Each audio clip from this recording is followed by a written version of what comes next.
अस्सलाम वालेकुम। कैसे हैं आप सब? कहानियाँ मेरे संग में आप सबको खुशामदीद। आज की कहानी का नाम है परी की बद्दुआ। किसी ज़माने में एक शाही ख़ानदान का जोड़ा रहता था। एक दिन पूरी बादशाहत में जश्न का सा समा था क्योंकि मलका ने एक बेहद खूबसूरत बच्ची को जन्म दिया। बादशाह और मलका ने नौमौलूद बच्ची का नाम तजवीज़ करने के लिए एक बहुत बड़ी तकरीब का एहतमाम किया। सारे महल को दुल्हन की तरह सजाया गया। इस तकरीब में 7 परियों को भी दावत दी गई ताकि वो खूबसूरत शहजादी को बेहतरीन तोहफे दे सकें।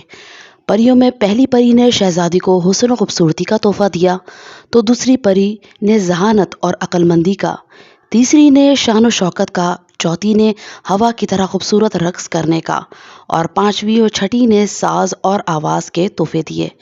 अभी 7वीं परी अपना तोहफा पेश करने ही वाली थी कि तकरीब के माहौल में इस वक्त अचानक तब्दीली आ गई, जब 8वीं बूढ़ी और बदसूरत परी, जिसे पहले कभी नहीं देखा गया था, नमूदार हुई और माहौल को ख़राब कर दिया।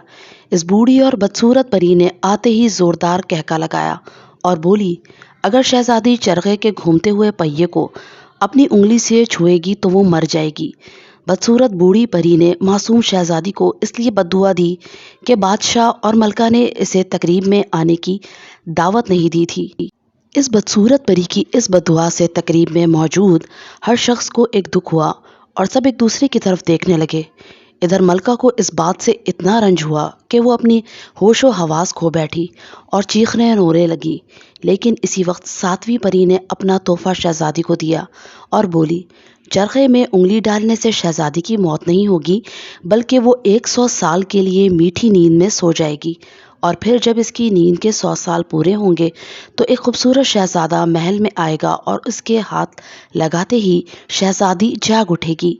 बादशाह और मलका को 7वीं परी की इस बात से कदरे सुकून हुआ, लेकिन साथ ही बादशाह और मलका ने यह ऐलान कर दिया कि मेरी सल्तनत से तमाम चरखे ख़त्म कर दिए जाएं ताकि मेरी प्यारी शहजादी आने वाले ख़तरात से महफूज हो जाए। शहजादी अब बड़ी हो गई।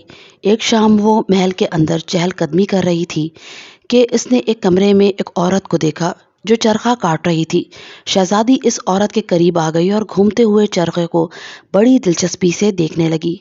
आखिरकार शहजादी से सब्र न हुआ और इसने चरखे के पहिए में अपनी उंगली डाल दी। जैसे ही शहजादी ने उंगली डाली वो फर्श पर गिर गई और मीठी नींद में सो गई। ये अफसोसनाक खबर आनन फानन महल में फैल गई, जिससे हर शख्स गमनाक हो गया। इधर बादशाह और मलका को भी बेहद रंजो मलाल हुआ।